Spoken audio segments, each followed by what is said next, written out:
Kick us off here, 5:50. I'd like to thank everybody for coming to the City of Idaho Springs work session for March 23rd, 2026. We'll do what we can to get through these four topics and what time has allowed. Neil, thank you for being with us. We're going to kick it off with you in the mobility thing. Perfect. Well, thank you for having me. So my name is Neil Ogden. I'm with HDR Engineering, the project manager on the Mobility Hub project. So here to provide a project update to council. So first we'll go into an overview of the program, kind of make sure everyone understands exactly what is included. Also kind of called the downtown master plan. So go into all those different pieces of that. Talk about where we are, what we've been working on over the last year or so. Talk specifically about phase one, the phase one project that we're calling the Mobility Hub. Going to funding operations and then next steps. So in terms of overview, what you see on the screen here are all the different pieces that are a part of this project or program. So this, and we'll get into funding details in a minute here, but this is what the team has been working on since the grant was awarded in 2023, and it consists of all these different elements here. So number one is a proposed roundabout that is going to end up being a future phase. Number two is what we've been calling the Mobility Hub. We'll get into some more details because we're actually shifting this around a little bit based on working with Federal Highways and CDOT. Number three is where the proposed parking structure would go. We'll talk about cost for that and timing and that kind of thing. Four is surface lot improvements to the existing, just trying to optimize those and make sure we get as much parking out of those areas. Five is Idaho Mall, and this is really opening this up and creating more of a back door to the community through that current alleyway, making it more pedestrian friendly. And the last piece is Minor Street, and this is really making this a shared corridor for pedestrians to open it up to vehicles during specific times of year. So that's the program overview. So in terms of where we're at, so again, we've been working on this for a while. The team has advanced this to a 15% design level, and that was done last July. So we worked with Federal Highways, city staff, as well as CDOT to put those plans together. Everyone looked at those, provided comments, and now we're advancing into the next stages. So currently working on 30% with the target, and we'll hit dates here in a little bit. Target this spring, so it's preliminary design, then go into intermediate design and the National Environmental Policy Act, which is the environmental process and the NEPA process through the end of calendar year 2026. So during our development into 15%, we've estimated this total program, all these elements you see on the screen, to be about $40 million. Obviously that can fluctuate based on market conditions, when this thing gets built, all those kind of things. But that's the number that we've been working with. As this funding is not currently identified for this total program, the team is definitely continuing to look for additional funding opportunities and ways to build out this whole thing. So that's where we're at.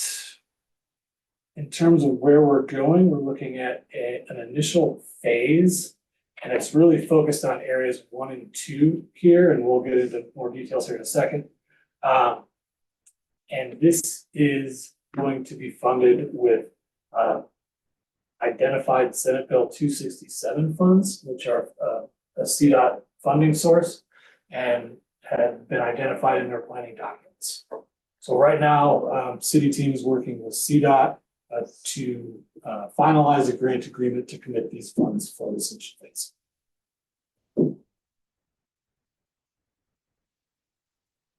So jumping into our current design and that variation from the program elements I was just speaking about. This is the first phase of what we propose to build, or we are proposing to build. So just kind of walking through this design. What we are proposing to change is shift the mobility hub really onto the I-70 ramps. This is to improve operations. And then shift this mobility hub into this northwest quadrant of the interchange. And then providing parking in that area, and then parking on the other side as well. Also talking and working with the team on pedestrian improvements, just to make sure we've got a good connection down to this eastbound stop. To make sure that's safe. But when you say connecting that, is that like a pedestrian bridge that would be safe for kids to walk across? Because that has definitely been a wish list since the school's moved across the highway. And I would say this, Andy, if you want to speak to that, but I can speak to this component of the project.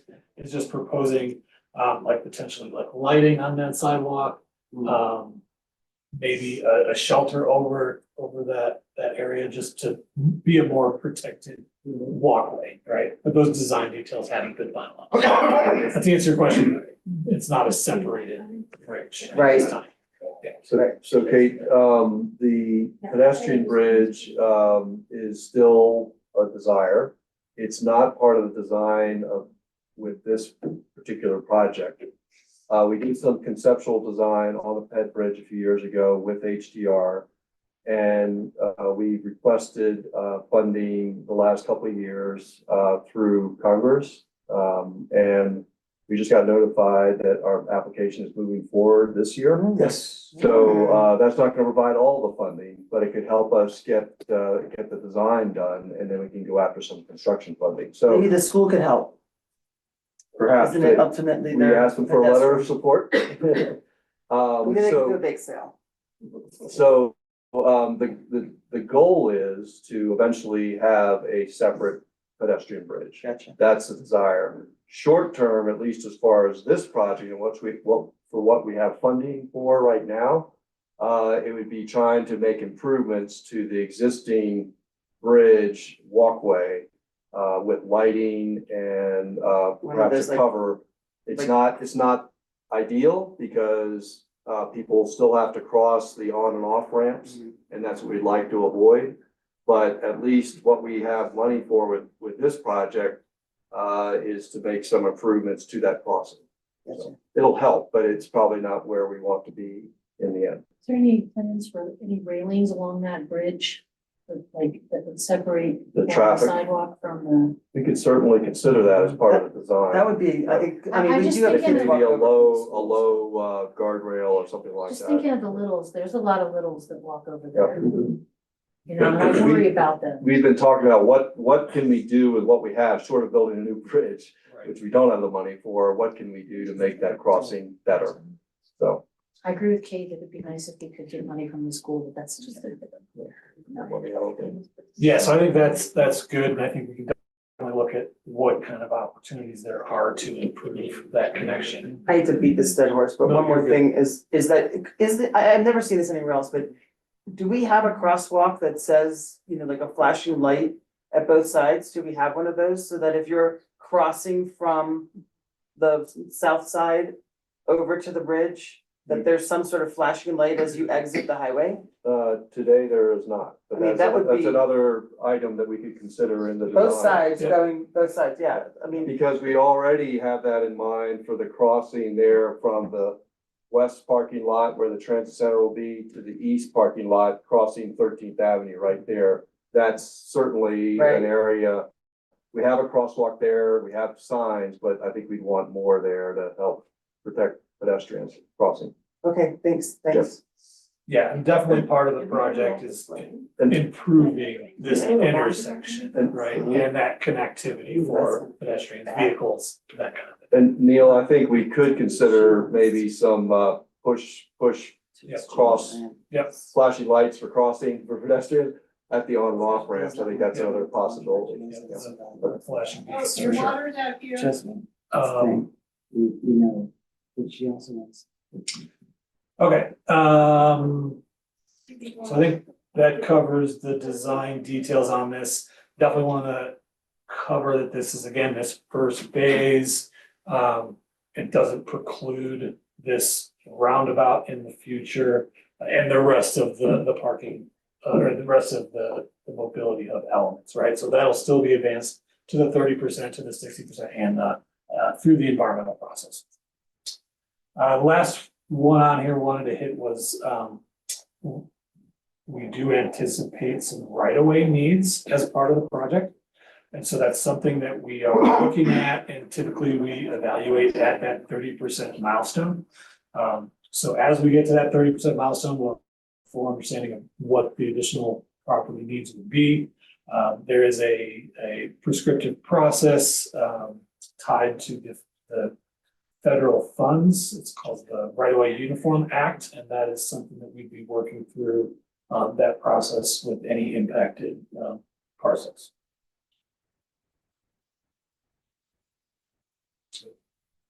So further questions or discussion on this?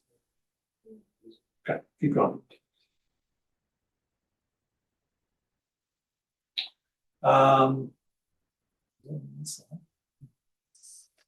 Okay, so just in terms of funding operational details, like I mentioned before, this RAISE grant has funded everything to date and through that intermediate and NEPA. So working through that with federal oversight, with the city as the direct recipient of those funds. Looking again to get this grant agreement with CDOT, so actively working with a draft of that, which we would bring to this group once that the time is appropriate. And then we, over the last 2 months, we have really achieved this scope consensus with Federal Highways, CDOT on that initial phase that I just presented. So it took us a little bit of time to get there with all those parties, but I feel like we've arrived at a good first phase of the project. You feel like we are at a place where we're gonna go forward, not go back. That's where we're at. Okay. So yeah, talked about the intergovernmental grant agreement, so working on that. As part of that process, definitely working with city staff and CDOT in terms of what the operations look like at these facilities. Definitely some opportunities to see what CDOT can do to support all of that, so it's not completely on the city to maintain all that. So that'll be, worked through during the negotiations on these grant agreements before it goes into construction. And then one other piece just to highlight, as you saw in the last slide, definitely a net increase in some parking there. I think that's good. But a portion of those will be dedicated for the transit users of that facility, right? In partnership with CDOT And Neil, if I may, something else that's key. Not only are there additional parking spaces, but they are premium parking spaces. Because it'll be an expansion of an existing parking lot. The parking lot that's behind Tommyknockers would just continue on west. And the ones that we would be trading a lesser amount for are the Mustang lot or the bus stop lot. So I'm saying that we would net an increase and there would be a premium spots with an expansion of the existing lot. It just makes a lot of sense.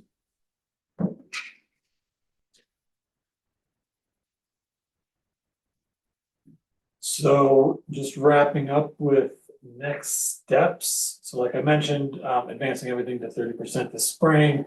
We'll be working with city staff, Federal Highways and CDOT just to make sure that, again, we're moving forward and not backwards on this project. Working through that NEPA clearance process, which is pretty robust for projects like this. Then into final design, we do have some community engagement events coming up. So we'll be working with Sadie and the Business Community Promotions Board in April, and then we are working to set up office hour stakeholder sessions. And I want to say that's the 21st of April. So that folks can come in and hear about the project individually and voice kind of their ideas and concerns as well. And then the last one on here is hopefully moving dirt, getting through the process, right? And starting construction in 2027. All right.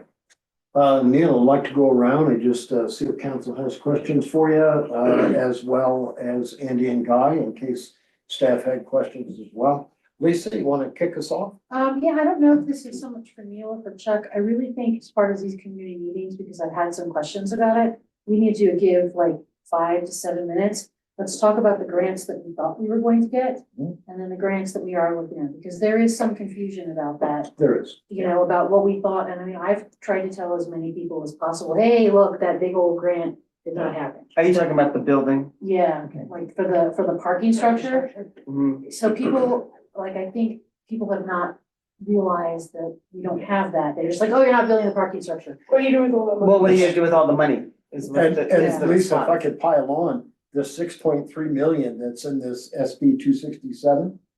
Okay, so that money's funded. A lot of people don't know, okay, so the city was gonna have a match. We didn't have it sitting in the bank, we were gonna have to go bond for it.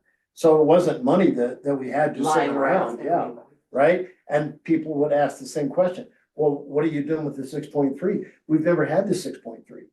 You know, Well, I think that Lisa's right, though, a very thorough, very slow yeah, conversation and explanation about why we can't just take $20 million that we happen to be sitting on and do something else with it. right. Okay, if you Yep. don't have $20 million, and we never No, did. no, that is a great suggestion, and we should do that, I and just like you think said, that's, do it slow. yeah, I think that's really Mhm. important for what because unless you're watching these meetings, you don't know what we've been doing, so. Right. You don't, no.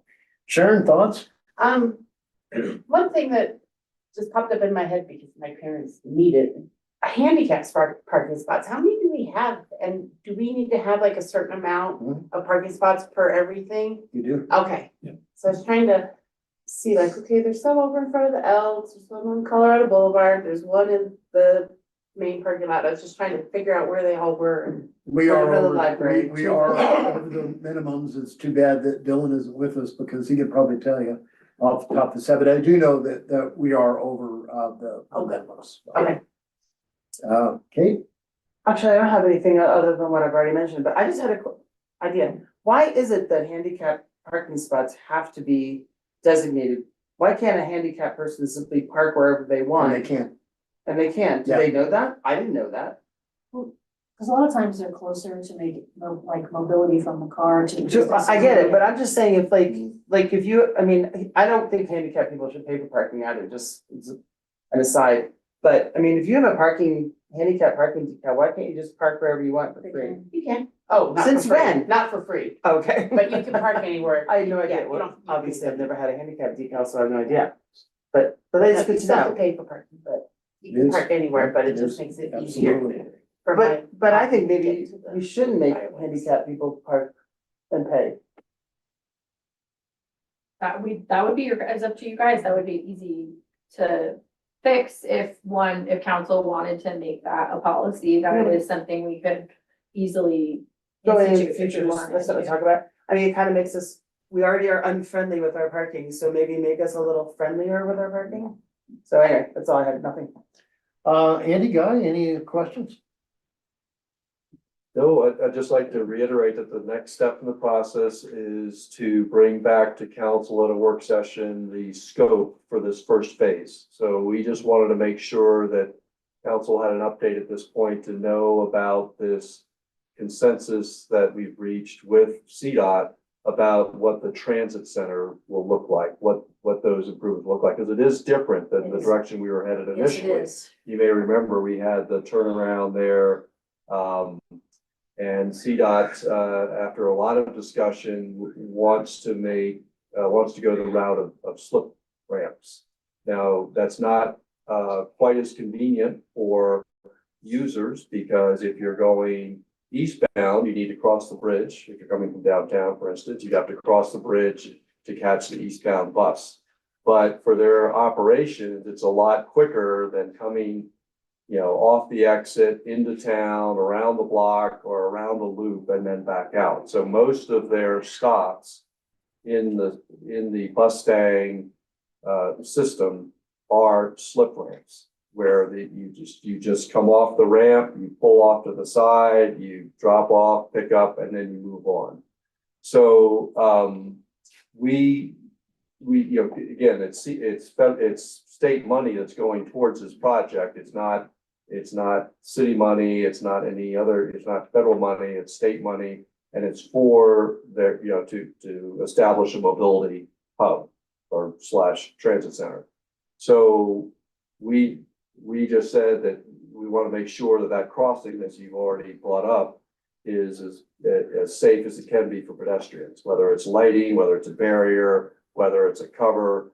If we don't have a separated pedestrian bridge, we want to have a better crossing there on the vehicle bridge. So we have identified that with CDOT. And the benefit, as you've seen, is that by putting the transit center and using the slip lanes, the transit lot can be on the west side of 13th Avenue, which is currently what we commonly call the Mustang lot, or where the bus stop is. And then we can gain some surface parking there on the east side. And that, in the interim, until we can eventually get a parking structure built, that's a huge plus. So it seemed to be, although it's not exactly the direction we were headed initially, it is a bit of a change in direction. The good news is that we can get this first phase of the project completed, because the funding is identified, the construction funding is identified, and it's state money. Well, and make that point in our community meeting, that we are not having, like, one, that we didn't ever have, we would have to bond out for our 6.3 million, and two, this is state money. We made an agreement that, no, it's not exactly what we had in mind, doesn't mean it's better or worse, but that we're doing this with state funds. At least so, and actually, there is a little bit better, because with the original 6.3, we were gonna bond, and we had to match. In this case, there's no match. Which So is, it's super for the, we need the citizens. to reiterate that, yeah, because that is huge. it is. All right, anything further for Neil? Neil, thank you very much. I really, Yes, really yes. appreciate you coming up in person and giving us this update. And I feel like we're making some really good headway at this point. Yeah, happy to do it. Thanks for having me. Thanks for coming.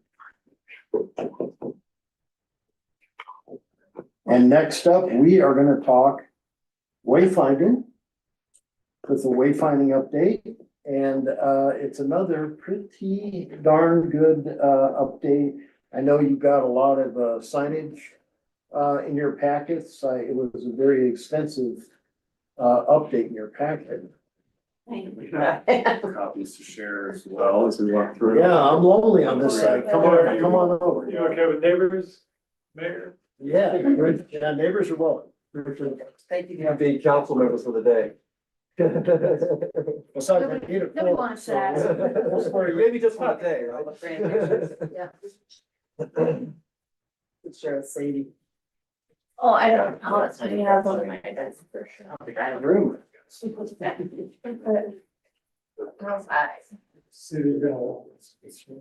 Yeah, we got ourselves up there. So we'll just tell you when. You just tell me when to hit the next button. So council, mayor, thank you guys for having us. I brought with me, Tribe Architects, who we have partnered with on this wayfinding design. We've been using the adopted Idaho Springs brand to update and kind of talk through some comprehensive signs. There's been lots of meetings on these conversations to get to where we are. What's awesome is we did get awarded Part B of a grant to continue this work, to work on implementing some of these items if the council likes them, or if we need to edit, and or looking at strategy and working with Triba on how to bring this into development and execution. So So we're here in front of you so that we can keep our working. So I'm gonna let Triba take over and talk to you guys about what we're Great. seeing. Well, I know you all have a robust agenda. We're gonna be talking about a pretty complex thing, signage and wayfinding through the entire city of Idaho Springs. So we're not gonna cover everything tonight, but we're hoping that we can bring forward some of the ideas that have emerged from really a 3-month sprint that this package represents. I think we had our first meeting in November, and pretty quickly, these things have been starting to be articulated. Our goal here is to cast a bit of a long view, as in think pretty holistically, think about everything that you might want, and then now scroll back and start thinking through the lens of priorities. Which few interventions might make the most difference in the shortest amount of time? And so we think that the outcome of this kind of long-range thinking has set us up well to arrive at some shared priority kind of implementation ideas that could be quite near-term, quite within reach. Signage wayfinding is somewhere between the branding and graphics and the actual urban design interventions from your last presentation. It's a bit agile. So we want to think about this through the lens of being agile and really making an impact on the economic development of Idaho Springs, which is short. So anyway, let's dive in. The first slide is really just as Sadie said, tying this to the branding exercise. This is the opportunity to take these ideas that express themselves in graphic collateral on the website and start mapping it to the town, the actual lived experience of the place. And the brand platform, this next page has been a real guiding light for us about this blend of, well, first of all, where stories live, the fact that we're inviting people into a story. What types of things help signal that in the streetscape, a blend of heritage and adventure that fosters a strong sense of community and a lasting connection to nature. So some pretty big picture themes there to articulate. The next page is a quick articulation of heritage and adventure through one lens, the use of the creek over time.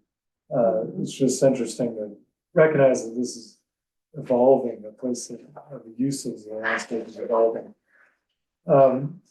This map, and as you may expect, a map is such a core piece of a wayfinding exercise, has been a really helpful tool. And I wish we had time to build the map up in layers and talk about how this town is characterized by both by movement, the movement of water and the movement of traffic, honestly, on I-70, as well as settlement.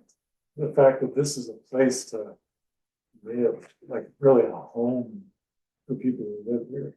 And that contrast between constant motion and truly a settling sense of stay and this invitation for others to come and stay, settle a little bit longer than saying this is just a quick gas stop on the way through kind of thing, has really been a driver for the concept.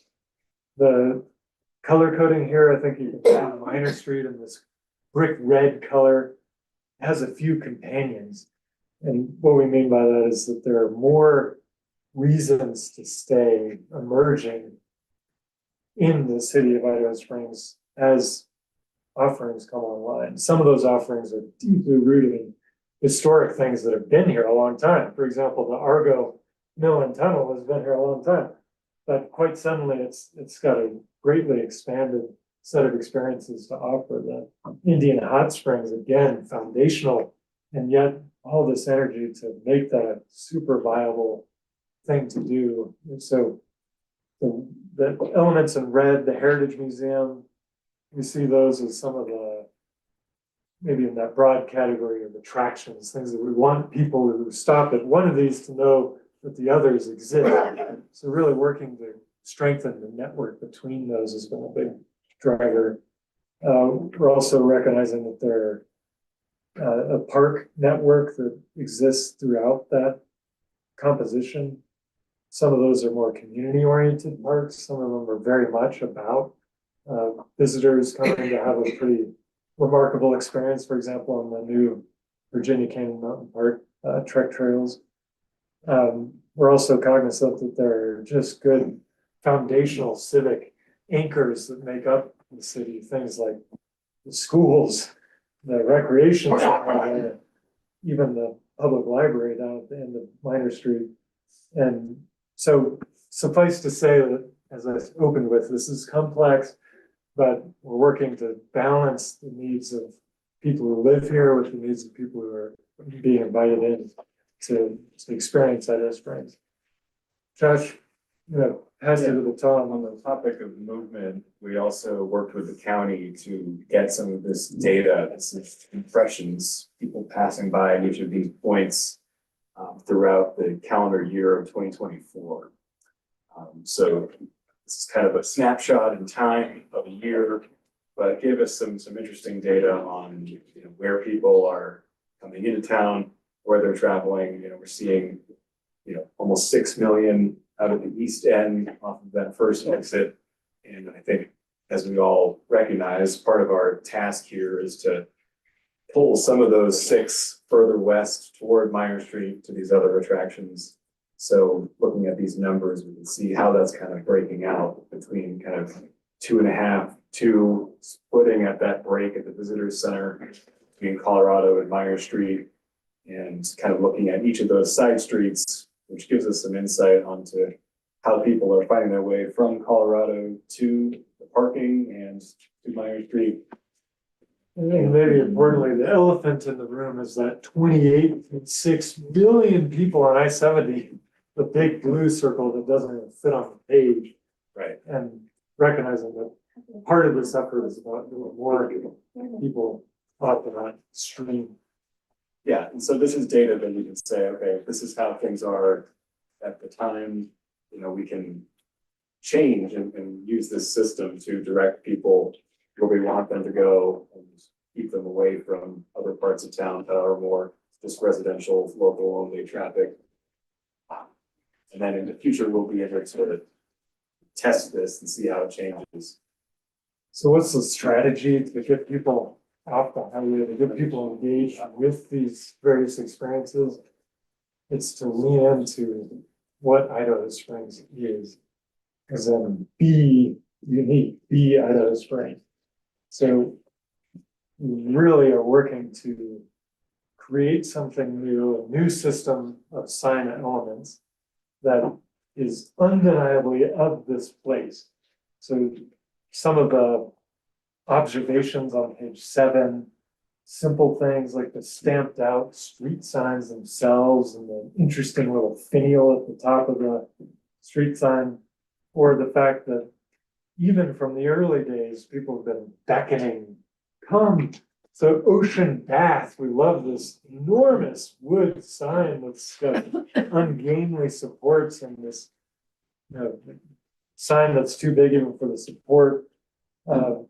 We've really enjoyed, as you all get to, the remarkable texture of all the typography through time, and the fact that if you look at the history of Minor Street in isolation, it's this, each era has kind of its own attitude about voice volume around the retail signs that come and go. Page 8 really starts to zero in on some of the materiality and maybe especially the sense of handcraft. Strangely enough, simple things like the amazing variety of gates at residential entrances that really caught our imagination as something that's truly Idaho Springs, kind of in certain ways taking somewhat industrial techniques, but making them about your home, like this, the wildness of some of these almost florid motifs set against the industrial is a pretty interesting, and we think something that is reflective of Idaho Springs history. Page 9, when we saw it at the public library, basically stopped us in our tracks, like, that is an Idaho Springs moment, this interesting moment where this is a view from Minor Street pointing people toward Colorado with this big arrow, the Club Hotel, literally hanging out over the street. And through our analysis from back to that placer data, we're really realizing that a big part of this is the opposite. It's about for those people who are skirting through Idaho Springs on Colorado and may never know that Minor Street is just a couple blocks away. It might be that we need something like that Club Hotel arrow, where we simply made it point in the other direction and hanging over Colorado, which is kind of a curious question. We're also looking closely at this light post, and interestingly enough, these light posts still exist. They're in a pile of salvaged material over at the Argo. And so we need not wonder what this was. We can measure it, crawl all over it, we can see what it is. But interestingly enough, this idea of taking pretty standard metal elements and creating something quite strong out of them, it's almost like a bridge truss work scaled down to just a post that can handle things hanging off with, whether it's light or other elements cabled off of it to hang. And so here we are. This is kind of leaping to the after, so to speak. But in our analysis, people circulating through Idaho Springs on Colorado, when they come up to this point, this intersection is a wonderful moment. Several important things are unfolding at once. One, you're starting to encounter some of the historic buildings that define the fabric of the place. Two, the landscape itself is starting to become this picturesque frame element. And as I say, I wish we had more time to play the little video of what it's like to actually come up to this point. But you all know the city well. Next time you're driving around this, just imagine this element literally hanging over the street. I at that love juncture. this, I have to say, like, I love the I, whole. Good, I always turn at Riverside instead of this road, yes. because this road is terrible to drive down.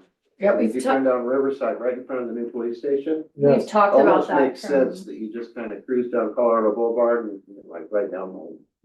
We've talked about the placement of this specific sign being there versus here, Oh, several times, good so. idea. Yes, that has been, and that has been a constant. And again, as we move into part B, a lot of the more exact, like where exactly this sign is going to be, how exactly it would be hung, what exactly would the light poles look like, that's what we would start really diving deep in. Again, At this least is, I'm with you, that was my favorite element of Oh all my of God, these. this intersection of the lights, I love the light structures, I love the ironwork that you present in this, and I love this Minor Street, because that's like the twenties and thirties, Right. it's still part of our period of significance. What times does this light go out? well, I mean, Seriously. to keep us The classified as dark sky sky, night, it I'm not would, into it at all. it would be like 8:39, Okay, depending on the season. yeah, more lights are not in my jam at all, so I'm not thrilled. Yeah. But, And like, and it's very big. and how It is how good. it's lit and what it was be lit with would also be what we would be looking at in the next section of like, versus like would the whole boundary, like the arrow be lit, or would it just be the bulbs of Minor Street, the word? Like, there's a lot of different Maybe variations just reflective. of That how. would be interesting So when your too. headlights hit it, Yeah. it lights right up at you. Moving on to the next. sounds good. Page 13 and 14 are the arrival from 241. Really, the mobility hub that was just screened as part of the layering of elements that you come through. In this instance, we're suggesting that building up a sense of character, some visual attract that takes you through the layers of the parking, surface parking, the gas stations, and then uses this juncture to direct people right and really purposely take people on this journey so that when they turn right there, they see Minor Street for the first time. It's been an interesting thing to determine which threshold to begin northing. But the current study is right at that threshold. Yeah, we noticed that that's kind of the key decision point. Once you cross under that threshold, then you're turning and now you see in front of you the glow and the attract of Minor Street itself, and then turn again to park for it. So it's kind of like, that was like the next step that we saw as like a moment to make sure people are making that first right turn. And then after that, it's clear.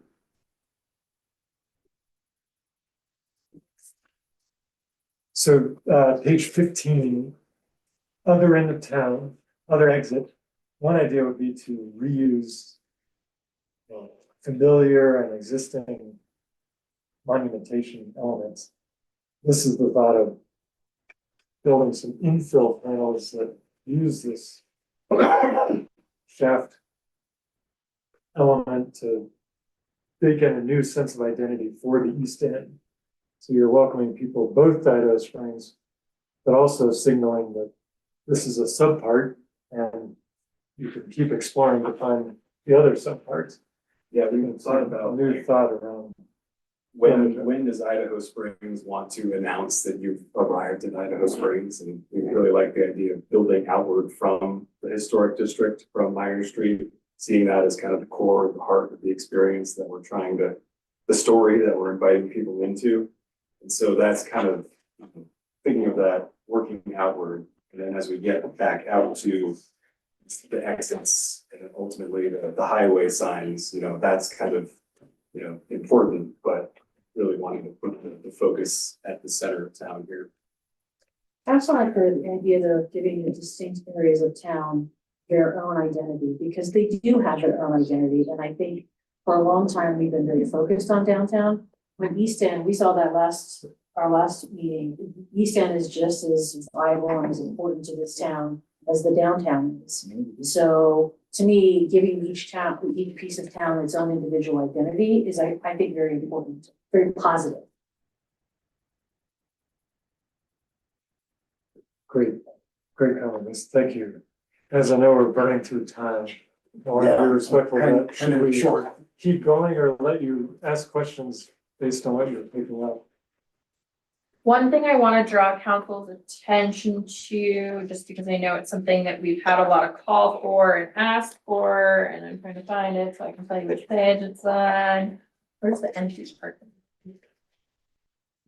Oh, here, no, there is a parking entry sign, that is designed, page 30. Perfect.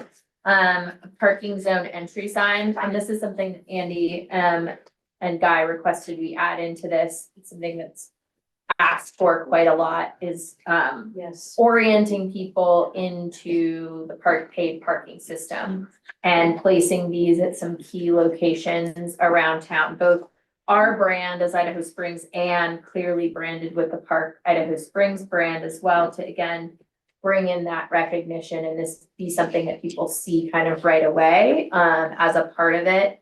And then again, when you're looking at the different signs and placements throughout here, kind of having these identification maps throughout, that's page 22. I like the identification. The identification and wayfinding, you are here, here's more to explore. As you've seen throughout the wayfinding, the green line, the greenway clearly marked throughout this. And as Ed has said, the green line is going to be, you know, occurring here soon. So this will be an amazing opportunity for us to put some of these orientation maps that can say, hey, look, you can walk, bike even further and see even more how navigation really can be a part of that system.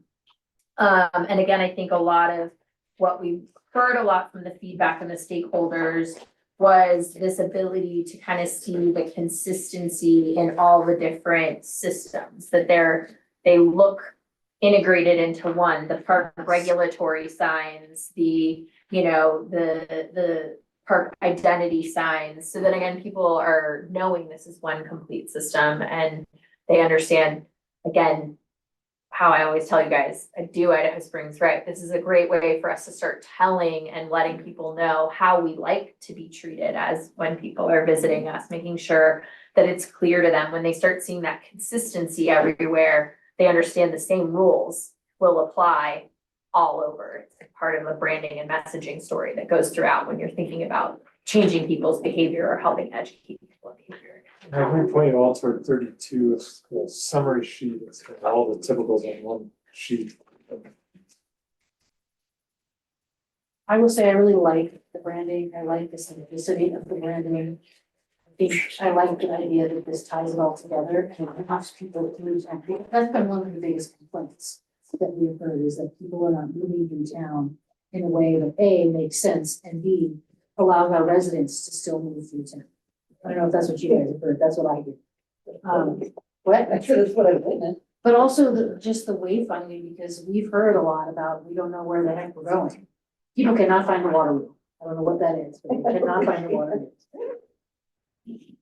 Yeah, so again, creating a system that's consistent, as Tommy and Josh walked around, how many different types of iterations of signs that are wayfinding signs did you find within our system?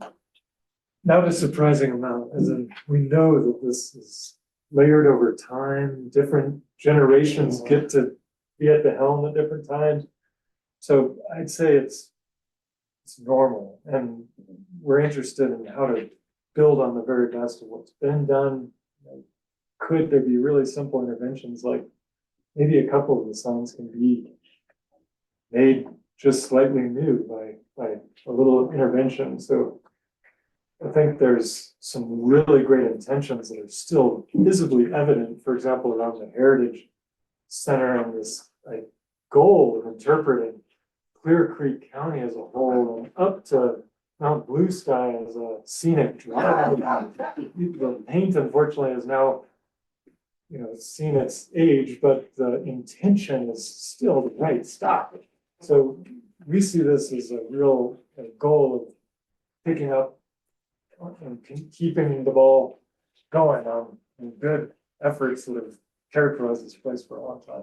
Another thing to mention before we ask council for some more questions and feedback, is we have shared the I-70 corridor signage updates with I-70 team already. So we've already been kind of pushing that slowly forward within the system to see if we can gain some suggestions from our updates, just to kind of, again, help people understand which exit to take. Where is this getting you to? Making sure the information is updated and accurate. Some really important call outs in there, calling out the Idaho Springs Historic District is something I think that is important.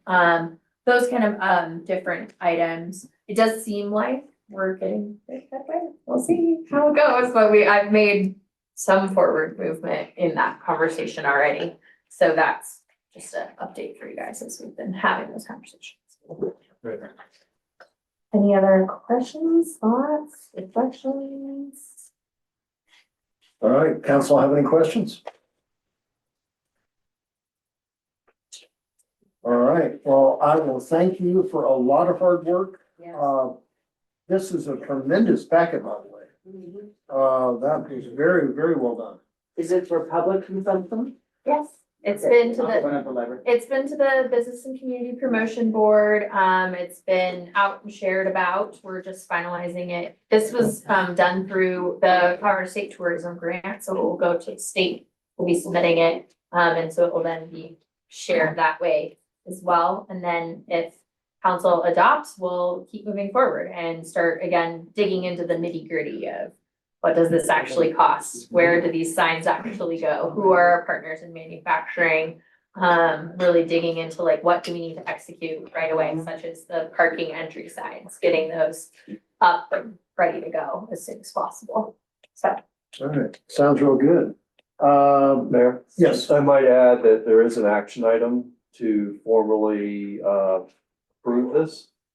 So we would just wanted to make you aware of that. We just wanted council to see this and make sure we're going the right direction. It sounds like we are, but we just would like some official action tonight to state that.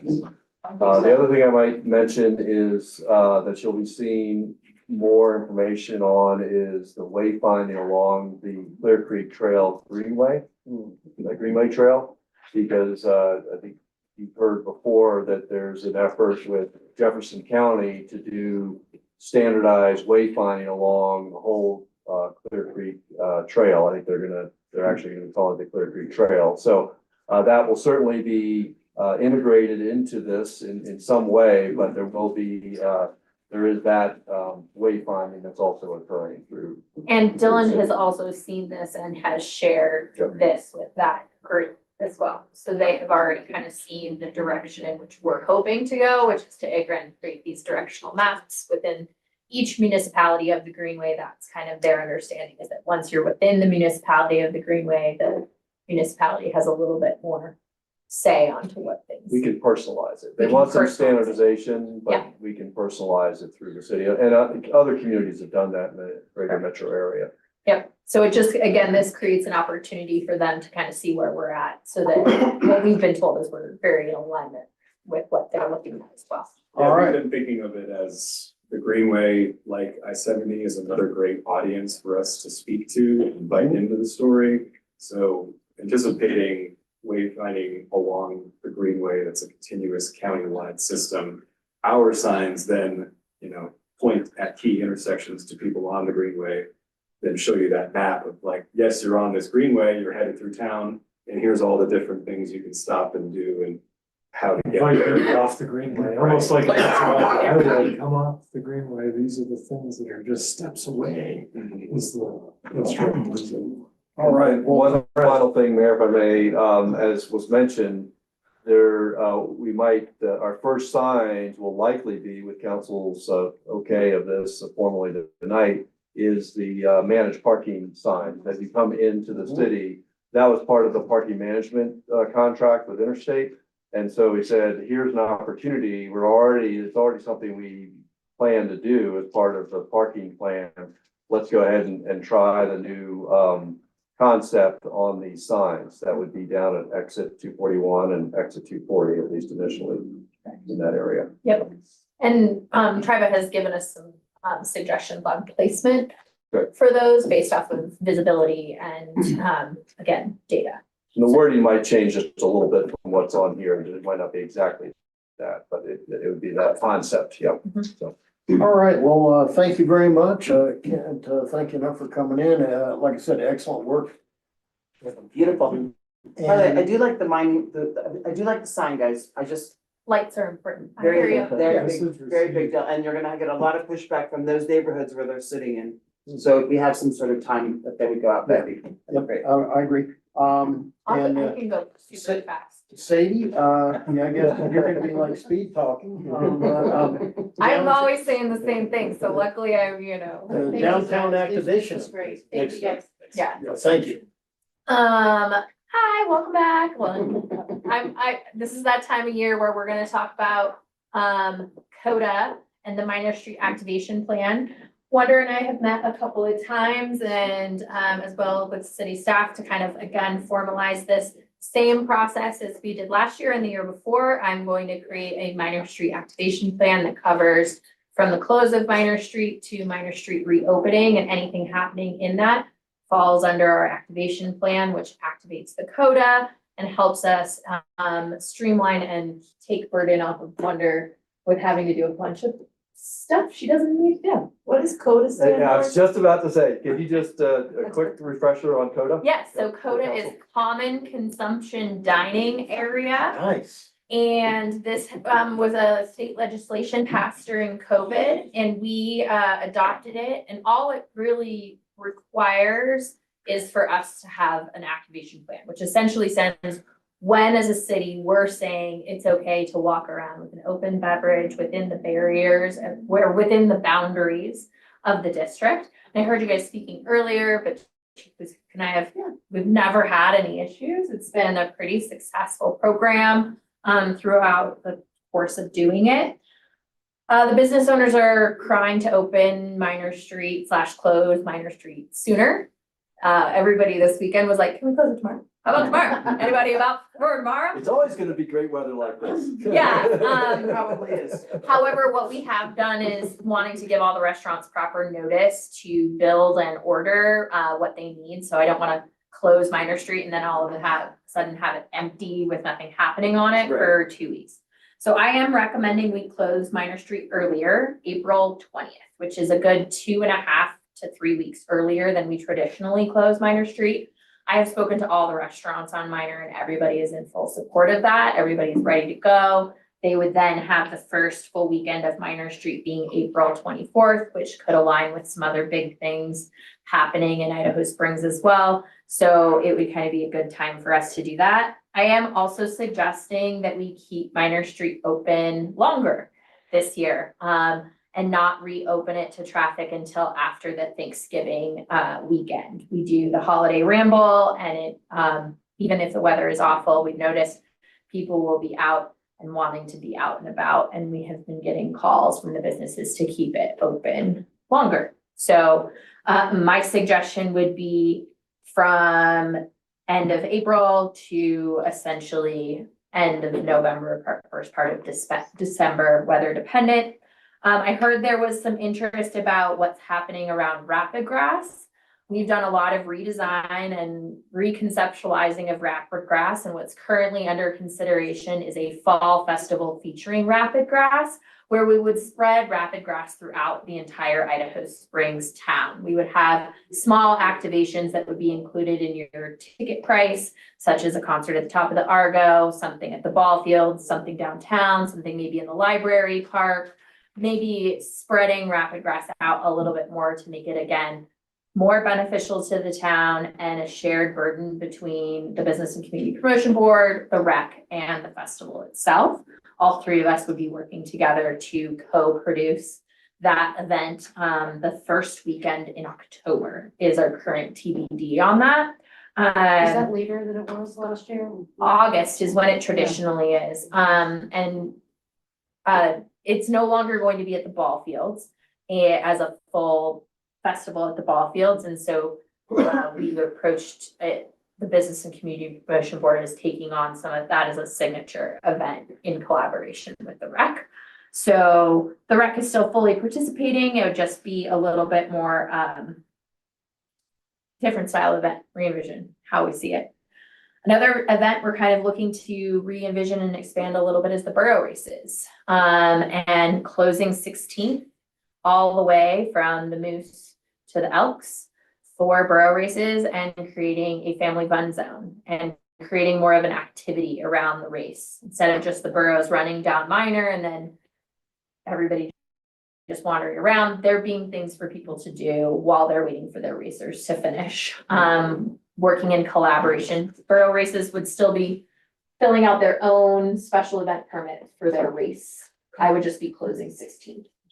So that's kind of the major changes. Other than that, it will be a very similar Minor Street to last year. And the only thing I really need to kind of understand is if council is happy with us closing early. So, with keeping in mind that we will take official action, but the general feeling in the room is that this is something positive. Yeah, I think so. As long as the business is ready, because last year, the biggest snow we got the whole year was that last weekend. Yeah, I think the businesses are of the feeling that if that happens, then great, we need the water, they'll be fine. And if we need to move it, Ed and I are great at, being like, oh, we're doing it right now. It's like we're plowing snow instead. So I think that we shouldn't have a problem moving and being agile if we need to. However, I think letting them know we're ready to open early. That would be good for them. Well, that sounds good. And there is an official action tonight in Guy's staff report to adopt the Minor Street CODA plan so that Wonder and I can get it officially on the calendar and all of the CODA events can be officially published. That's like our one requirement. Yep. I like Thank the you. borough races suggestion. I think that's a good idea. Okay. Thank you very much. There are a couple things I might mention Yes. is that it has been a goal to bring back a fall festival. Mhm. And the Rapid Grass relocation has given us an opportunity to think about a fall festival and to maybe have, that could be a big part of it. So I just wanted to say that that's something that's been on the to-do list, how does that happen? How's it gonna work? Do we have the capacity and all of that? But with Yeah. Rapid Grass, this could be an opportunity to make that happen. The other thing I wanted to mention is that there'll be another action item under, Public Works report, EDGE report, is to bring on a firm to replace the broken curbs downtown. Yes. We'd like to get that knocked out, before, we close the street, the pedestrian only. It'll just be easier without, obviously, activations there. So we'll be pushing and the contractor knows that we're trying to get this done, weather permitting, within the next 3 or 4 weeks Right. before we open up. So we squeezed a little bit time-wise, but we think, from what we saw in the proposals, looks like it's doable, assuming the weather holds. All right. All right. Anything further? Sadie, thank you very much. Appreciate it. Thanks. Chief, come on down. You're batting cleanup tonight. We got a station update and the parking initiative too. Sure. So, if council members, I was here in early February talking about all the change orders and all the things that happened at the building. I don't know if you were here, Sharon,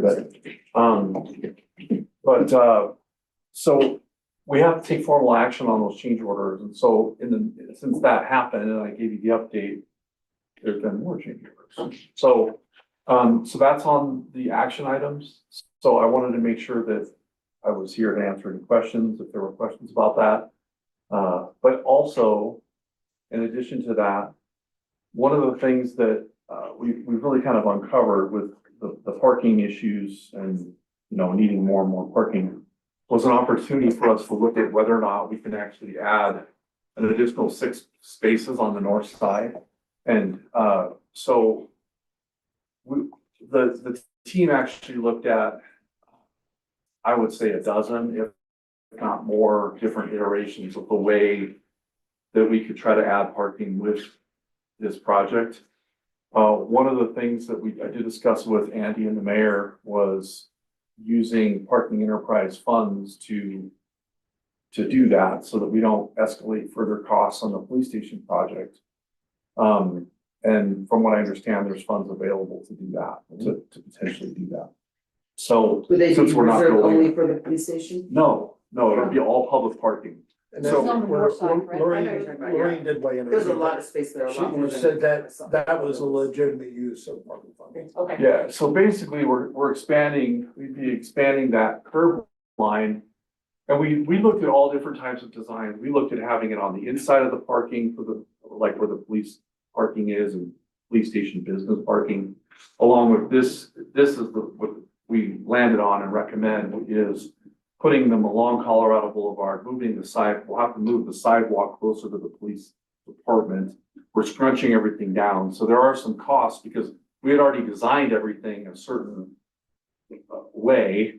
And now, so we're kind of making a little bit of a turn. So there's going to be some cost impact with that. And it's important that council's aware that the design has changed because originally we weren't doing anything out on Colorado Boulevard and we were just going to have those same 4 parallel parking spaces. So it just seems wise if we already have a contractor up here, we can, when we're doing the parking lot anyway, because we're doing asphalt on the parking lot. I mean, the biggest cost, as everybody knows, is mobilization. Getting these people in their equipment here is the biggest thing. So it just seemed like an opportunity there will be an additional cost through the parking enterprise fund to make that happen. But, and then the other thing that I talked with Andy about is we may have to look at potentially some either what would you call them, traffic tables, which are kind of more of like the slow. And we get a lot of complaints about people flying down that hill anyway. So that might be something the city may have to look at as well. And then I just looking at this thing that he was just presenting with this sign and people wanting to get into the downtown area. I have a feeling there could be a benefit to actually slowing people down in this area so that's where we are. I just wanted to make sure that I, you know, afforded council the opportunity and explain that, yes, the change orders are on there for action, for official action.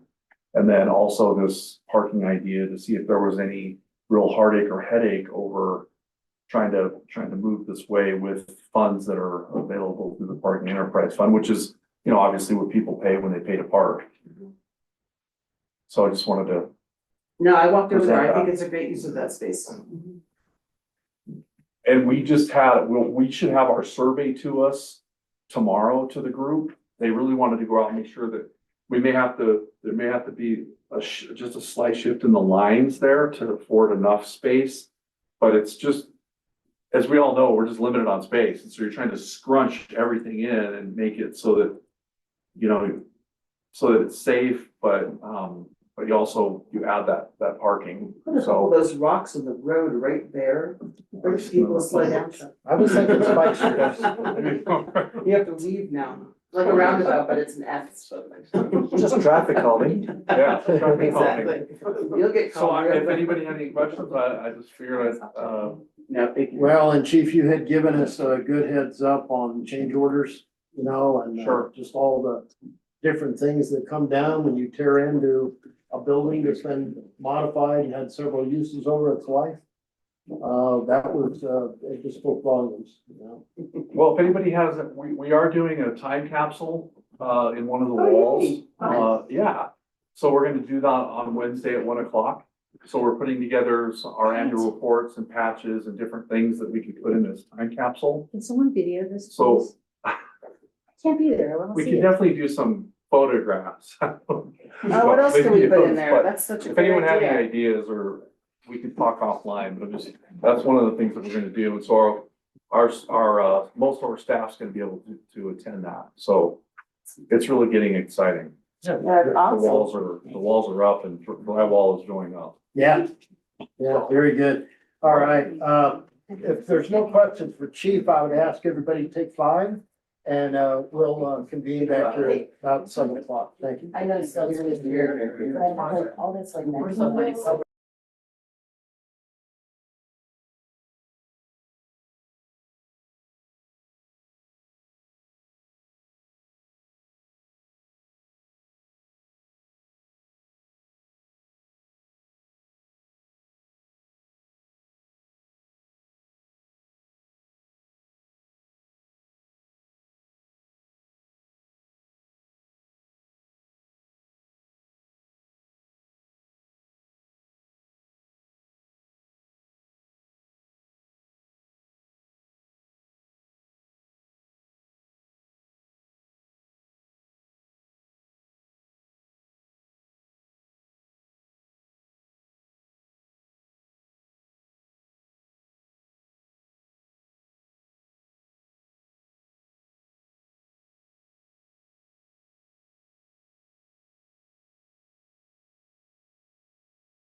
Jones was able to join us. Michael is not Yeah. an attend, no, not signed up for public comment.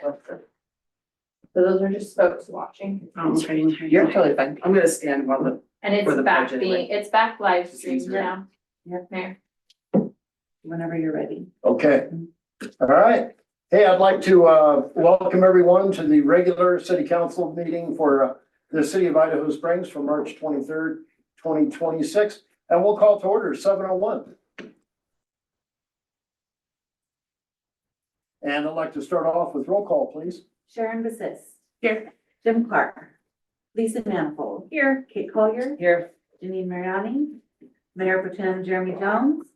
Mayor Chuck Harmon. Here. All please rise for the pledge of allegiance. I pledge allegiance to the flag of the United States of America and to the republic for which it stands, one nation, under God, indivisible, with liberty and justice for all. Thank you very much. Please be seated. And we have an agenda before us tonight. Do I have a motion? I move that we approve the agenda for March 23rd, 2026. Thank you, Lisa. And do I have a second? Second. I'm sorry? Oh, Kate? Yeah. Second, thank you. Any discussion of the agenda? Hearing none, all those in favor, please raise your right hand and signify by saying aye. Aye. Any opposed? Okay. Does anyone tonight feel they have a conflict of interest? Do you, Chuck? Yeah, I do. I'm getting there, yes. I will be recusing myself from the portion that has my name on it. However, in the interest of having a quorum, we will at least be able to approve the regular bills if council so decides. And I'm assuming Jeremy Jones is not online, okay. And up next are the minutes. Do I have an approval of the minutes? Motion? I motion to approve the minutes from March 9th, 2026. Thank you, Sharon. And do I have a second? I'll second. Second from Lisa. Any discussion of the minutes? Oh, yes. No. Okay. Hearing none, all those in favor, please raise your right hand and signify by saying aye. I, Any opposed? And now for the bills, and I would like to make the motion that we approve the bills with the exception of the one with my name. And do I have a second? I second. Second from Sharon. And any discussion of the bills? Hearing none, roll call, please. Sharon Basis. Yes. Lisa Manifold. Yes. Kate Collier. yes. Mayor Chuck Harmon. Yes. Chuck, can I just say one thing? I'm sorry, I'm kind of going back in time. I thought Jeremy was gonna be in on this meeting. I thought so too. Okay, I'd like to amend the agenda that we postpone the executive session for when we have a fuller council, when we have other participants in the council. Well, because we're not taking official action I know, on anything. but there are people that aren't here that would be pertinent to that discussion that we would be having.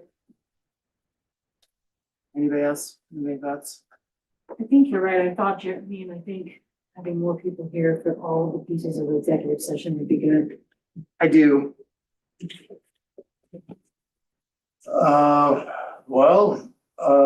I suppose another alternative would be if Nick wanted to brief Jeremy Jones, for example, when time allows. And Janine? Yeah, and Janine. Yeah. But, I mean, my point, Nick, is that we can't have a discussion. And what I need is a discussion. Yeah. Like, so you telling somebody what I said doesn't help me in the least. Yeah. I hear you. Just, yeah. Does that make any sense, Chuck? All right, well, Nick, I appreciate you coming all the way up. I'm sorry, I No, it's would have, okay. yeah. We'll postpone the executive session discussion. We still may need you, Yeah. if something may come up tonight, so Anyways, all right, well, thank you. So noted. Thank you, Chuck. All right, so do we need to go back to Do- agenda? Do we have to amend the agenda? You know, I would entertain a motion to, and I would ask, in this case, Lisa and Kate made the first and the second. If you would be willing to amend your agenda approval, please. That would be I great. will amend mine to postpone executive session for fuller council. I too. Second. All right. Any further discussion? All those in favor, please raise your right hand and signify by saying aye. Aye. Any opposed? All right, then we will move on to public comment. And do we have anybody online for public comment? No. All right, I would like to start off with Heather, and she would like to discuss the parking lot and mayoral recall. Heather, welcome, please come on up.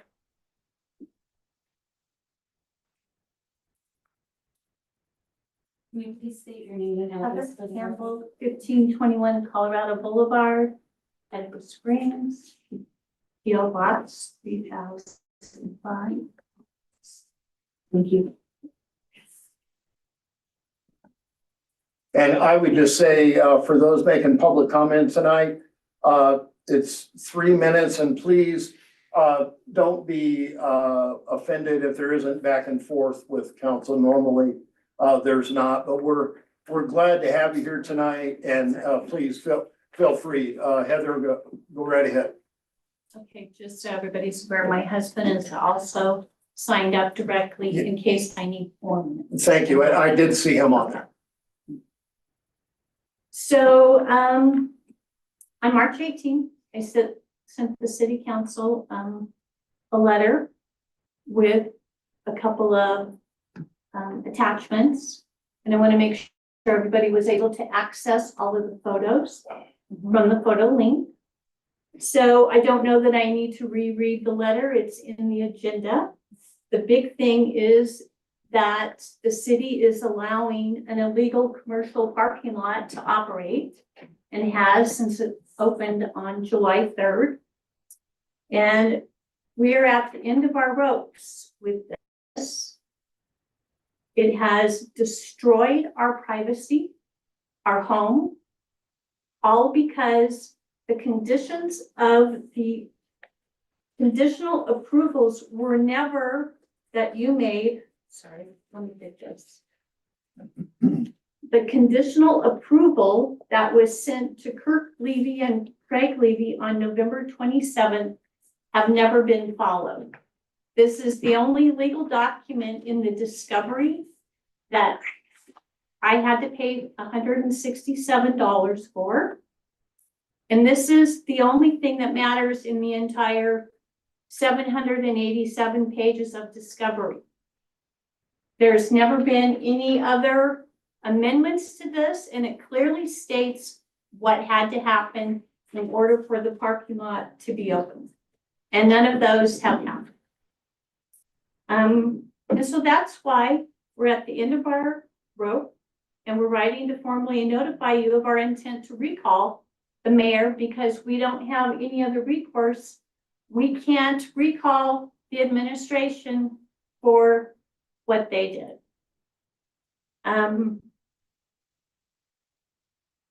So on the conditional approval, it was required to have a 7-foot privacy fence, and compliance with the stormwater ran to Colorado Boulevard, not into the alley.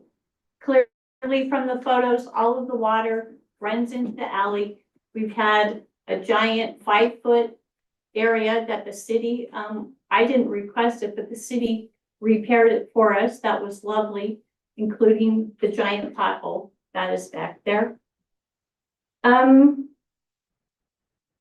Clearly the parking lot should have never been open without the fence. The city allowed it to operate without the fence and the drainage. Clearly going against this, the conditional approval. What else? Obviously, we have lost all of our residential property or privacy. You cannot imagine the chaos and the harm that is done to us emotionally, to have people looking in our windows all the time. I refuse to close them. I used to have beautiful apple trees there and completely unexposed.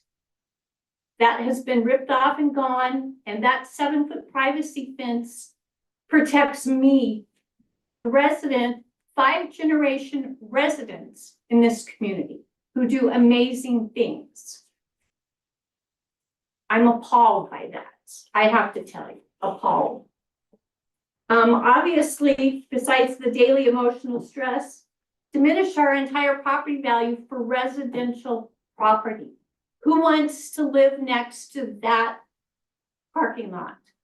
So getting very quickly, they were required to have a retail store, which was a condition for them to open. It is never opened. Never one day has there been a residential, or not a residential, a retail store. Never, ever, ever. They don't even live there. The property is a complete disaster. Also, one of the conditions that you gave them parking spaces to live there and for retail never happened. All conditional on a retail operation being there. Never, ever one time did it open. Illegal commercial parking lot. Oh, what else?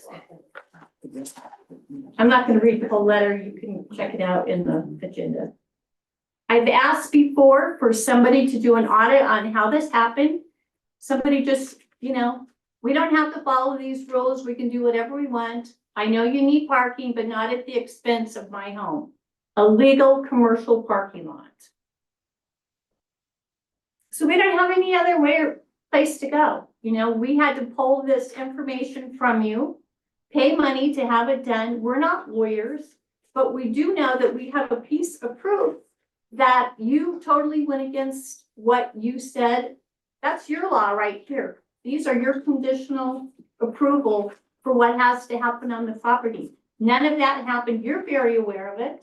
We brought it up when there was a bomb in the middle of the parking lot when it first opened in the form of a 3-foot pressurized gas main that was functioning with a garbage can over it for protection, of which the city did nothing about until we contacted the Public Utilities Commission.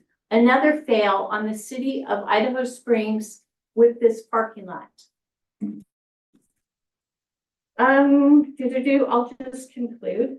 The matter is not simply a zoning dispute. It's a question of whether the city of Idaho Springs will enforce its own laws consistently and protect its residents, or allow ad hoc administrative decisions to override established approvals and conditions. If this was going to be a commercial parking lot, it should have gone up to the Planning Commission. Obviously, it's a huge change of use because it was zoned, you approved it to be a 3-story hotel, of which they have abandoned that. That's not going to happen. And a lot of these approvals were based on that FHP. So illegal commercial parking lot, shut it down, do the right thing, protect the residents, get rid of the circus, and give us justice. All right, well, Heather, thank you very much. Appreciate you coming in tonight. And I'm sorry, who do we have up next? Is there anyone else signed up? No one else. Okay, well, nobody, please. Hold on, one sec. At mayor and council, I'm gonna bring up some of the stuff with Heather's situation, if that's okay. No, we can do that later. At mayor and council, That's okay. I just have one. that's what I'm talking It about. would be nice to kind of let us know where you're at so we can gather what we need to do for next steps. All right, I'm sorry, I just have Dave as the only other person I have. I didn't know there was a sign up. I just told Kate that I was coming in. Oh, sorry, guys. He's definitely gonna talk. Please, come on up. Alex, yeah, sorry. I didn't tell you that you had to sign up, Alex. I just told him that he had to show up.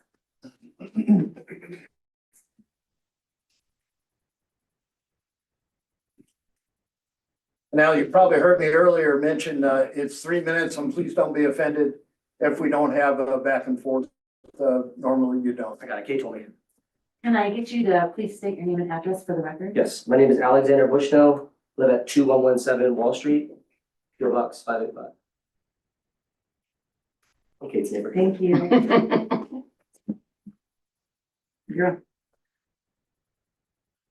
Good evening, Mayor and members of the board. My name is Alexander Bushnell, and I've lived in Idaho Springs for 9 years, and I've been a teacher for 13. I work with kids every day, and I see how important spaces like our park are to them. To kids, a playground isn't just equipment.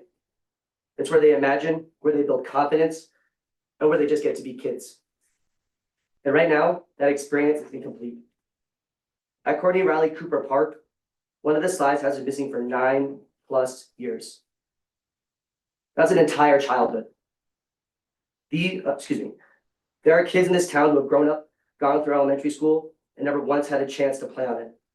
Another slide has been gone for multiple years, replaced by an orange cone over exposed metal.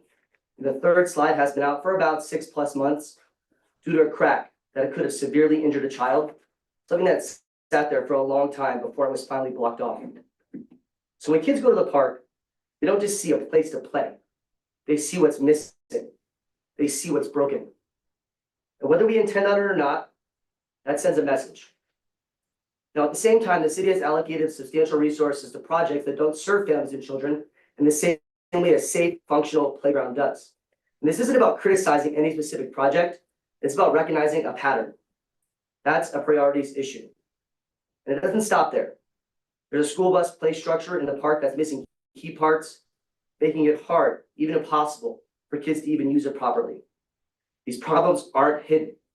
They're visible, ongoing, and affecting families every single day. That park is a centerpiece of Idaho Springs. And while we invest in bringing people into this town, which is important, we also need to invest in the people who already live here. Because the reality is, families are leaving communities like ours. We've heard it from local speakers and community leaders over the past year.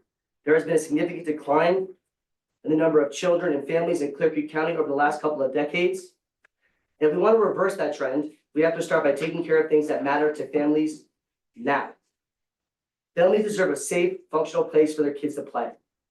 I've also heard talk in the community about fundraising to fix these issues. And while that speaks to how much this community cares, this is not something residents should have to fund. Basic playground maintenance and safety is a responsibility of the city. And a few years ago, kids in this community were invited to share their ideas for improving this park. They showed up.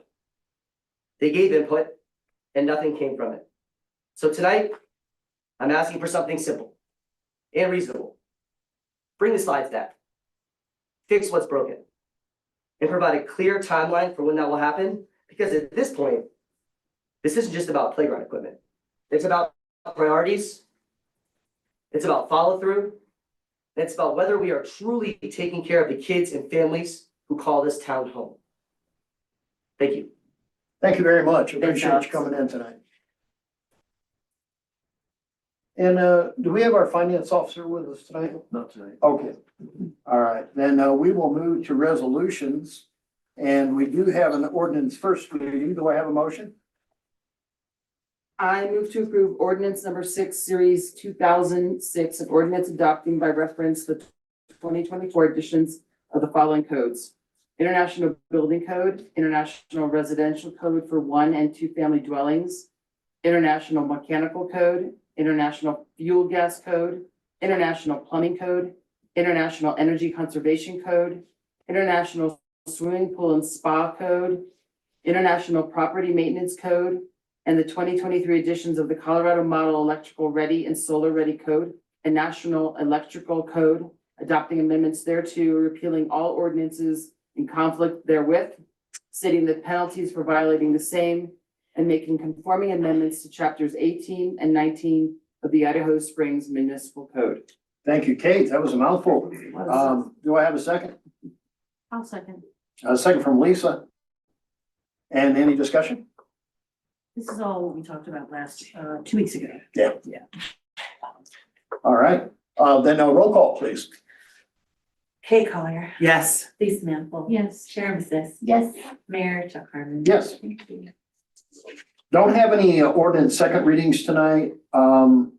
Nick, again, pleasure to have you with us. Do you have anything for our regular session? Nope, nice to Okay. be there. All right. Andy, got your staff report. No request for action tonight. Just wanted to check in and see if you had anything further. Nothing for. All right. And then, Guy, you have 3 requests for action. Number 1, with the parking rate, do I have a motion? I motion to approve the City of Idaho Springs parking rate structure.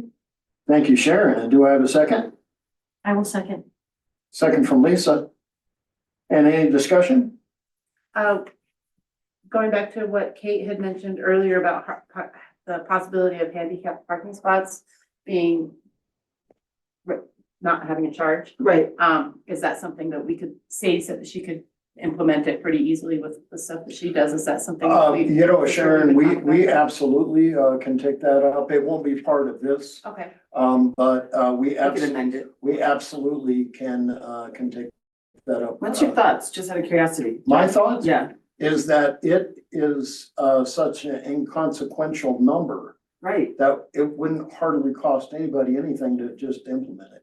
yeah. So that's my 2 cents. And but, I mean, I know Sadie is here. I mean, it's just a nice thing to say, but you know, handicap buses park free, you know what I mean? Like, it seems like a. No, no-brainer. I agree, and, my suspicion is probably gonna end up being a unanimous decision. Okay. So we will, we'll look at that, in the near future. Any, further, discussion? Hearing none, roll call, please. Kate Collier, Yes. Lisa Manifold. Yes. Sharon Sis. yes. Mayor Chuck Harmon. Yes. Next up is on our wayfinding strategy. Do I have a motion? I'll move to adopt the City of Idaho Springs wayfinding strategy. Thank you, Lisa. Do I have a second? I'll second. Second from Sharon. And any discussion? Hearing none, roll call, please. Kate Collier, Yes. Sharon Sis. Yes. Lisa Manifold. Yes. Mayor Chuck Harmon. Yes. And lastly, on Guy's list is the activation plan. Do I have a motion? I'll move to approve the Minor Street activation plan for 2026. Thank you, Lisa. Do I have a second? I'll second. Second from Sharon. And any discussion?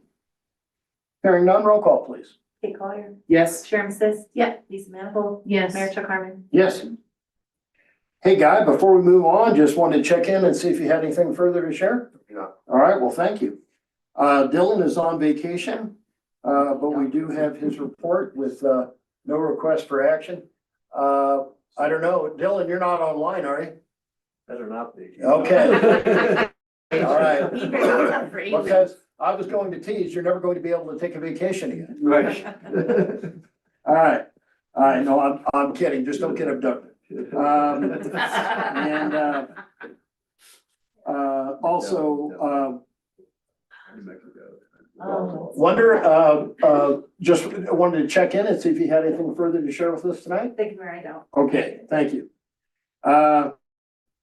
Chief, you're up next, and you do have a request for action that we had previously discussed. Do I have a motion?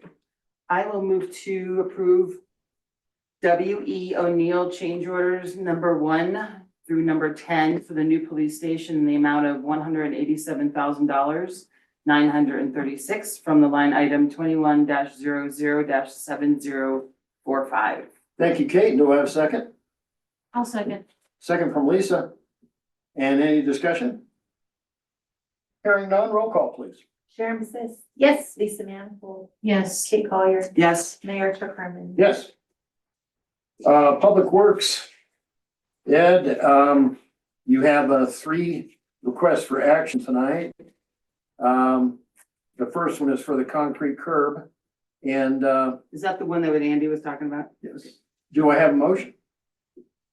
I'll move to approve the proposal from CMH Concrete for curb and gutter repairs throughout the town in the amount of $86,534 from line item 2300-6016 and 20-00-6017 -006016. Thank you, Kate. Do I have a second? I second. Second from Sharon. And any discussion? What was the span of the curves? Is it from like 13th to? It's all the Riverside? activation It area. goes from here at City Hall all the way to 13th. Okay. And then there's other areas at 9th and Minor, 11th and Colorado Boulevard. Next to the post office where that big curb is heaved up. Okay.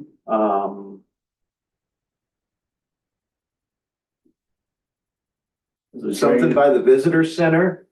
Yeah, there's a There's a drainage chunk. problem related to Colorado Boulevard. Oh, It's on one of the right. avenues Right. that'll be addressed. Yep, a drainage that needs curb and gutter that never got finished. Okay. It's assorted all of this at the, fix up the Carlson Elementary driveway. Okay. We'll be over there digging that up too this week and fixing the leak better. Okay. And Ed, I would also like to add, thank you for getting as many bids as you did. And boy, does it really pay to get competitive bids. Because you were up to like 136, 138,000 on the high end. And basically, you're a third below that with this current 86,000, so. Right, I would like to pass that thanks on to Andy, because I just got like a couple of guys. But he posted it on BidNet Oh, good. and got like a whole herd of them. Oh, that's great. All right, yeah, it was, that was very Thanks, Andy. interesting to see that spread. And we did reach out to some local contractors as well. just- Okay. just So you know, we did, All right. we did, at least one of those bids was from a firm that's working here in town, but it wasn't the lowest responsive bid. All right, very good. Any further questions? All right, roll call, please. Kate Collier. Yes. Lisa Manifold. Yes. Sharon Sis. Yes. Mayor Chuck Harmon. Yes.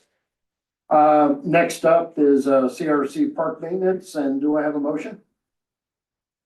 I'll move to approve proposal for CRC Park Maintenance from Granite Property Services in the amount of $24,054.49 from line item 10605207. Thank you, Kate. Do I have a second? I'll second. Second from Sharon. And any discussion? I do have questions. So what is this maintenance at CRC Park? It's right So here. he's been doing the mowing and the fertilizing. This is the and, secondary, this is like our subcontractor. Yes. Okay, that's cool. And he's in town. And that amount will be billed monthly. And this line Uh, item, what else, how much is in that line item and what else can we use that money for? I'll have to look into that. I wasn't expecting that. I know, and I'm sorry, I did talk to you today and I didn't ask you that question, but no worries, okay. You said that amount will be billed monthly. Is it that amount will be? No, billed? that's not a month. That's the total. Okay, For the that's whole- what I thought. You for said that all it would be summer billed long. monthly. I was like, oh, wait. But it's split up for a month. Divide by 12. So it's like $2,000 a month. Well, Or and he September. only has it for the. Oh, summer. for the The summer. growing season. Right. In September. I'm Okay. pretty sure it's in the, I posted what his proposal is at the bottom. Yeah. All right, any further questions? Hearing none, roll call, please. Kate Collier. Yes, Sharon Sis. Yes. Lisa Manifold. Yes. Mayor Chuck Harmon. Yes. All right, and then, lastly is, maintenance for reactor 1. Do I have a motion? I'll move to approve the proposal for repair and maintenance parts for reactor 1 from Aqua Aerobic Systems in the amount of $14,306.06 from line item number 52-00-5204. Thank you, Sharon. Do I have a second? a second. Second from Kate. And any discussion? Hearing none, roll call, please. Lisa Manifold. Yes. Sharon Sis. Yes. Kate Collier. Yes, Mayor Chuck Harmon. Yes. All right, let us go under, mayor and council. And I would like to echo a feeling that I know Kate had expressed, in our work session about really, I think residents' number one fear right now has to do with the complete lack of any kind of moisture and the alarming fire risk that we all face right now. And I just think that she speaks for every single one of us. I can't imagine a resident feeling differently, but Kate, please, feel free. Well, I mean, I hate to say this, but like I said, I was out and about this weekend and down to a person that I came into contact with, fire was on their mind. And if you drive around town, you can tell that people they're pulling stuff away from their house. They're chopping down dead trees. I don't know where they're getting the funds, and I'm just glad that they're working on doing that.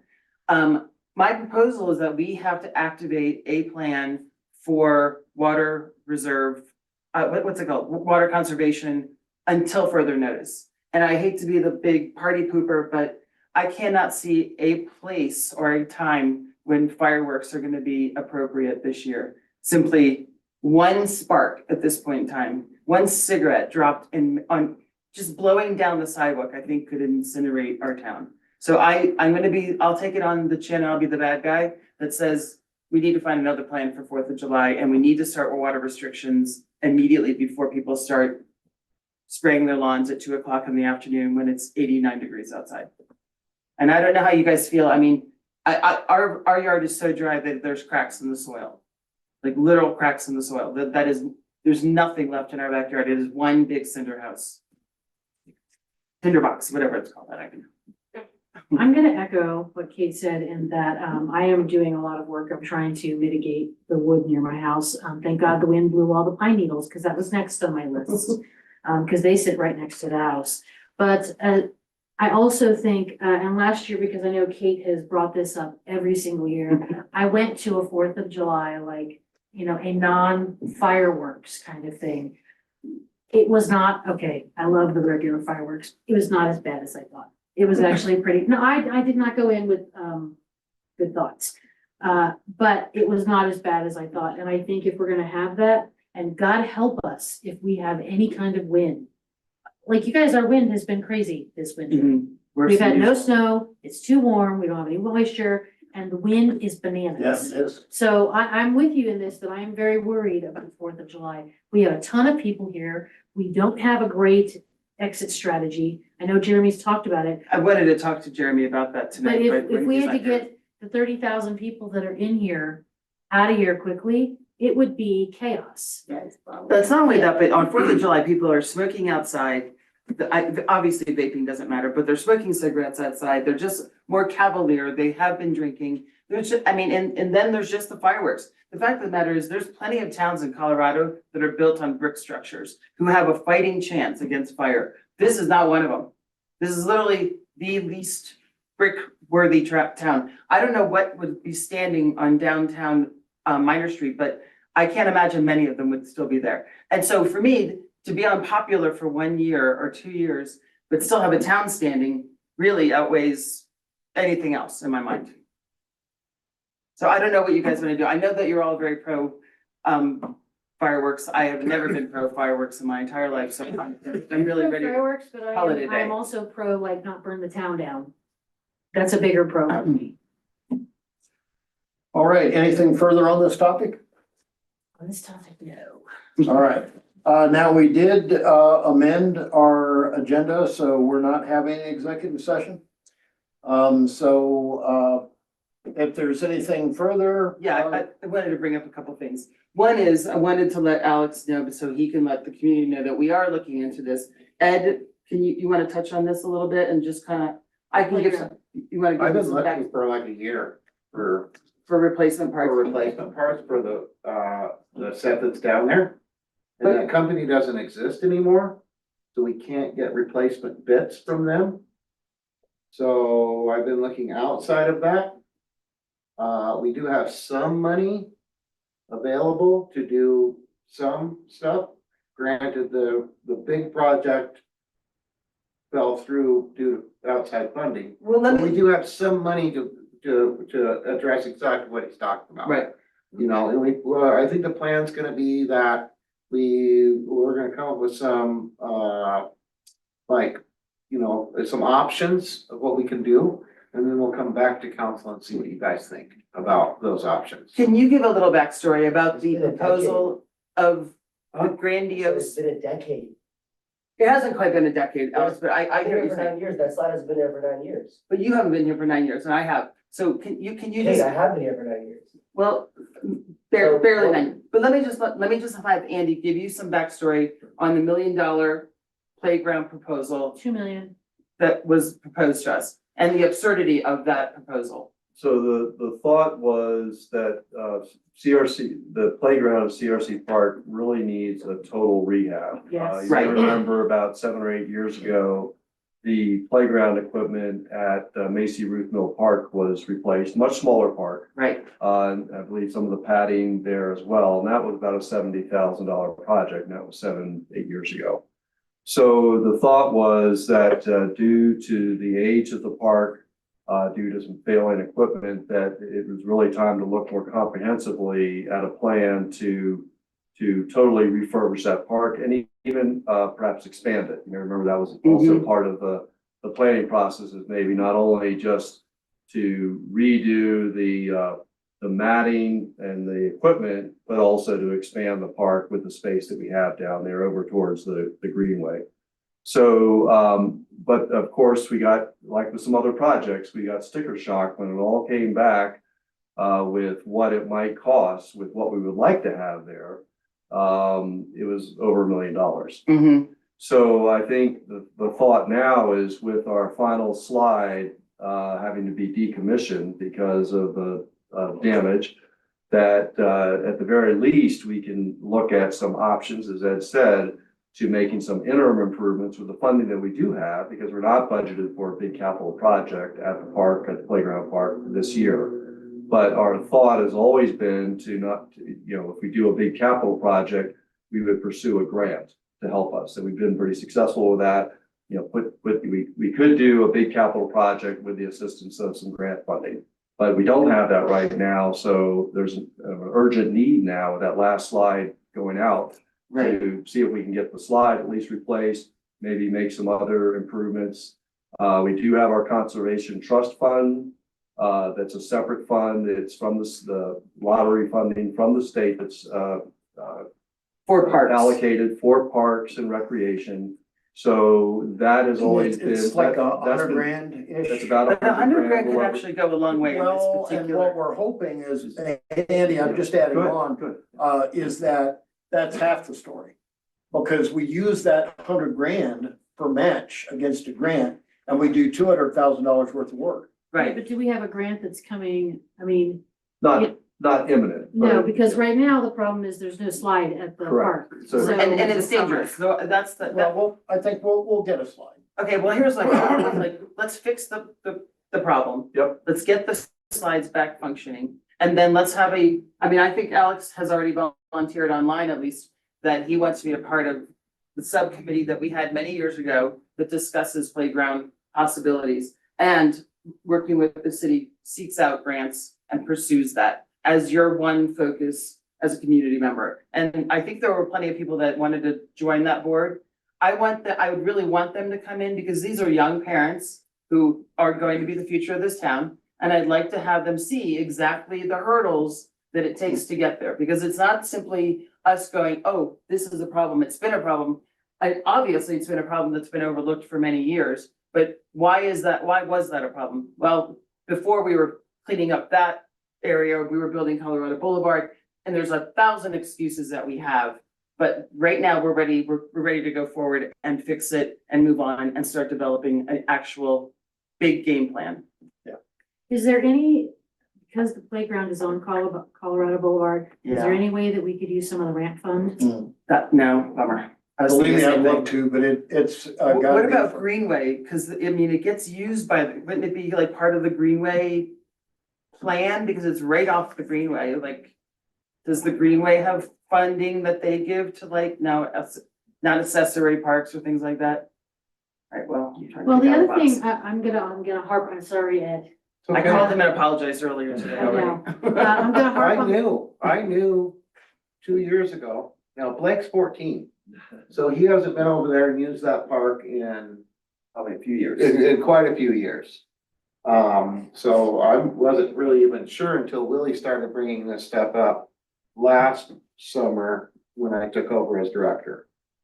And I started trying to find stuff right away of what we could put there to replace the slides. Is there a And used? everything winds up You can't. being a lot of money, so. You we need to can't buy find used something parts. That can go there. Right. Or work, or maybe a slide off to the side, and then have something else that's put in the blocked off section. Like a fireman pole or a net with grab things, or I mean, a bunch of tires bolted together. I think we have to look into legalese of that, because I know that that there are rules on how you establish a playground, and how you put a playground in. It's not simply that Doug and Alex can go over there and attach ropes to it. I mean, I know that much. I sat on the playground committee for my school. So it's a bigger issue, but if you don't mind, I know you've got rocks in the sewer pipes and all kinds of crazy stuff going on. But if you don't mind taking your own eyes over there and seeing what you. Yeah, I was over there when, it was probably him that sent me the text message about this, the slide, the dangerous thing, and the big crack in the slide. And, Willie went over there and blocked it off with some plastic sheeting. Some, plastic window, what do you call it, plexiglass. Well, the other thing that I would like to, I mean, and I have talked about this with my HPRC, the powder house is nearly done. Yes? Yeah, I think the powerhouse is done. It is. So I would really like to, and that's one of the reasons I'm glad Kate asked about that line item 1060-5207.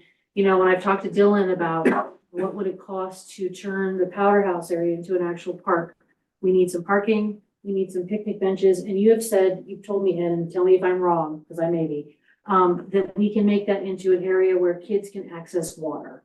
You know, one of the things that we really liked about the $1 million playground upgrade was a splash pad. I want somewhere where kids can go in the water and they're not gonna have to worry about Clear Creek. And we've talked about that little splash area would work. Yeah, it's only money. And So, water, which we don't really and have. water But isn't the water already coming down? down the creek. Yeah, down that little, Already. yeah, you said that was like the runoff from the Matty Dam. Right,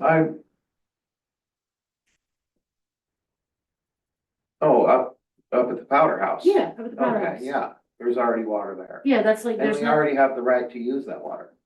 So, what we would have to do, we would have to declare that there's a splash park there.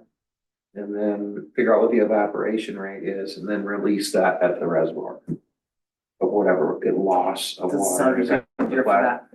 It's a water rights thing, it's gigantic, it's great, what that is. but it's totally possible. One of the things that we've talked about doing that would be relatively low cost and easy to accomplish is clearing that area, clearing some of the brush, making it more park-like. So I think we could do that and make the creek more accessible. It's a very low flowing creek without necessarily going further into a formal designation, but you know, it could be accessible.